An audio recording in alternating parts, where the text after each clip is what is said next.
sekolah. Jadi tidak dadaan, oh besok mau apa seperti itu. Jadi 10 hari itu sudah.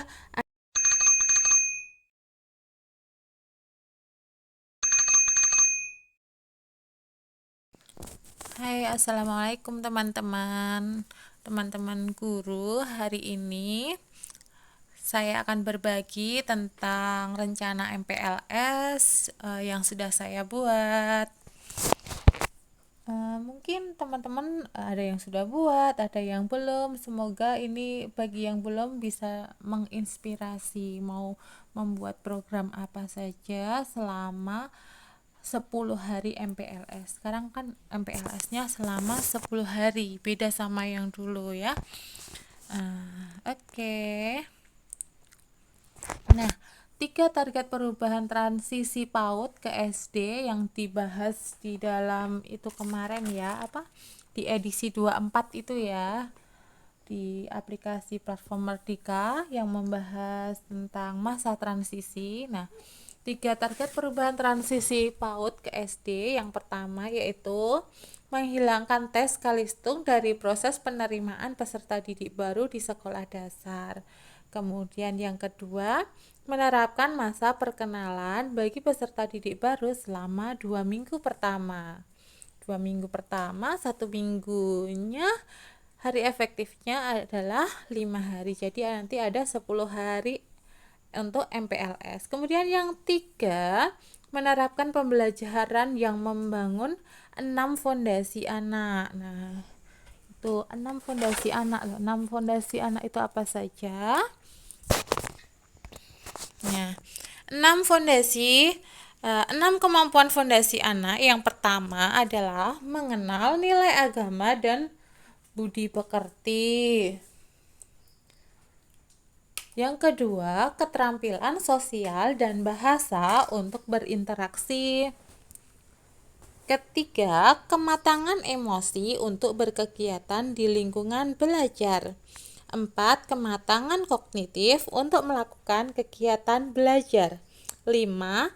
Pengembangan keterampilan motorik dan perawatan diri untuk berpartisipasi di lingkungan belajar secara mandiri. Nah, nanti biar anak itu selama ini kan awal-awal ya, awal-awal mereka dari TK pindah ke SD itu kita akan mengajari kemandirian untuk mereka agar seperti di kamar mandi sendiri seperti itu. Nah, kemudian yang keenam, pemaknaan belajar adalah suatu hal yang menyenangkan dan positif. Nah, selama MPLS nanti kita akan mengenalkan atau akan mengajak anak-anak apa itu belajar menyenangkan. Kan ada gerakan sekolah menyenangkan GSM itu ya. Nah, di situ nanti kan kita membangun pemikiran anak bahwa oh sekolah itu nyenengin, oh sekolah itu temennya baik-baik, suasananya enak. Jadi kalau pulang sekolah terus malam itu sudah rasanya pengen sekali untuk ke sekolah lagi, namanya rindu sekolah seperti itu. Kita akan membangun yang seperti itu pada diri anak agar mereka semangat untuk berangkat ke sekolah. Nah, selanjutnya kita akan membahas tentang tujuan MPLS ini. Masa pengenalan lingkungan sekolah itu tujuannya apa? Yang pertama, mengenali potensi diri siswa baru. Kita biar tahu, oh anak ini kayaknya bagus di ini. Seperti oh anak ini ternyata pinternya nari kayak gitu. Walaupun itu baru awal-awal, baru kita juga masih mulai mengenal, namanya juga mengenal ya.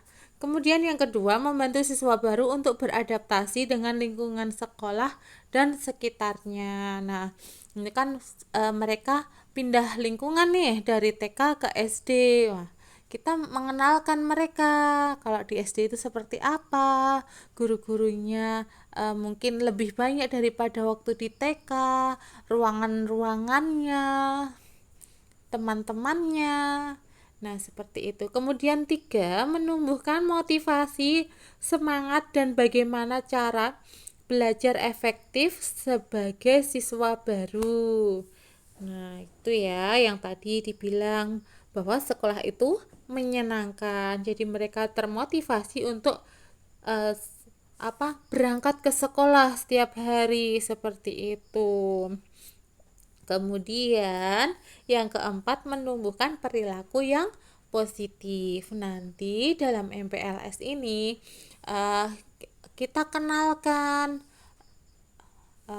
budaya-budaya sekolah yang positif, semisal ada salim pas masuk sekolah, kemudian ada senyum, sapa, sopan santun kayak gitu kalau dulu. Kemudian kalau yang di sekarang di kurikulum Merdeka itu dikenalkan yang 3 kata ajaib. Nah, seperti itulah ya, nanti kita bahas di belakang. Oke, yang selanjutnya.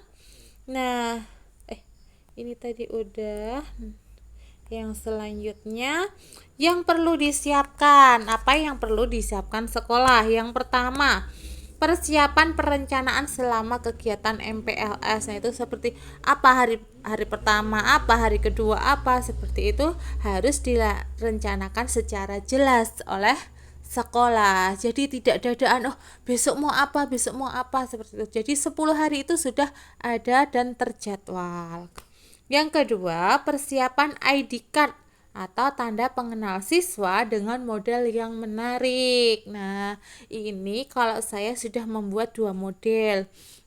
Model yang pertama itu untuk laki-laki, dan yang kedua adalah yang untuk perempuan. Nah, itu saya buat di aplikasi Canva.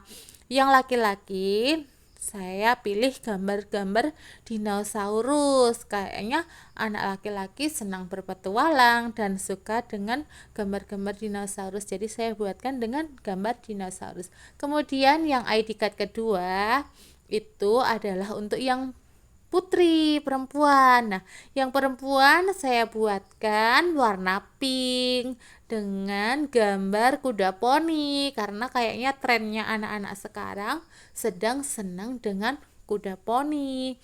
Nah, nanti di dalam ID card itu akan saya tempelkan foto mereka masing-masing dan nama panggilan mereka.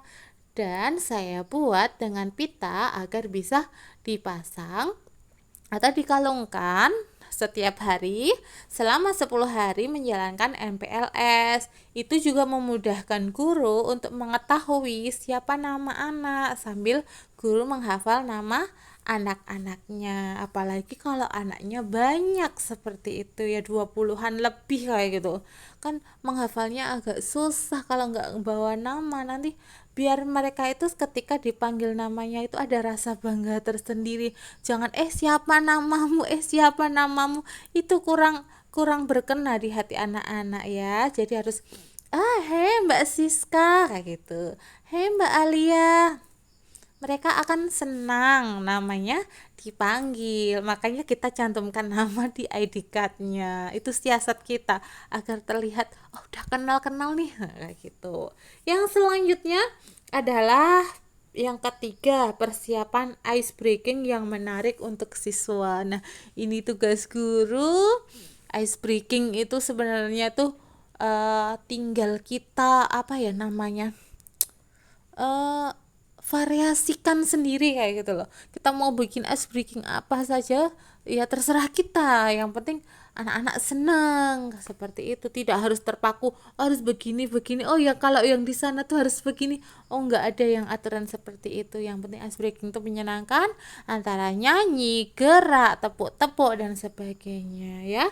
Nah, kalau masih kurang ide untuk ice breaking, cari saja di sosial media, tulis ice breaking kayak gitu, atau di YouTube nanti pasti banyak bermunculan ide-ide ice breaking yang baru.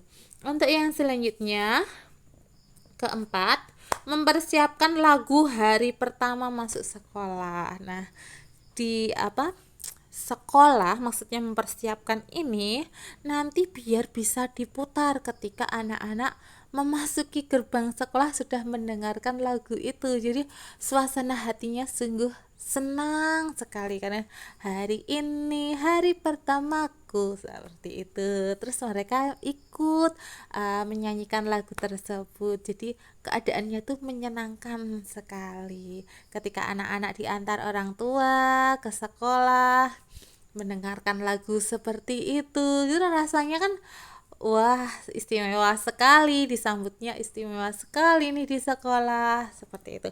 Oke, yang selanjutnya, yang eh kelima, mempersiapkan apresiasi bagi siswa yang aktif. Nah, ini sangat perlu sekali kita siapkan walaupun hanya berupa apa ya, reward kertas atau pensil atau permen, bebas kita nanti kreasikan ya kita untuk mengapresiasi nanti semisal ketika yang berani maju itu kita kasih hadiah permen atau apa, itu mereka udah seneng. Ya kalau nggak seperti itu ya kasihlah kita buat tanda bintang atau apa gitu yang mereka juga pasti akan bangga menerima itu, tidak harus berupa barang atau berupa makanan kayak gitu ya. Oke, selanjutnya, nah ini tadi kan kita harus merencanakan ya, sekolah itu harus merencanakan selama 10 hari itu apa saja. Nah di sini saya akan bahas program yang sudah saya buat rencana ya. Ini nanti perlu rencana ketika ada perubahan atau penambahan seperti itu bisa saja dilakukan ya. Ini hanya apa ya namanya, rencana ya, semoga saja berjalan dengan sesuai dengan rencana. Tapi ketika ada di tengah jalan ada perbaikan, itu pasti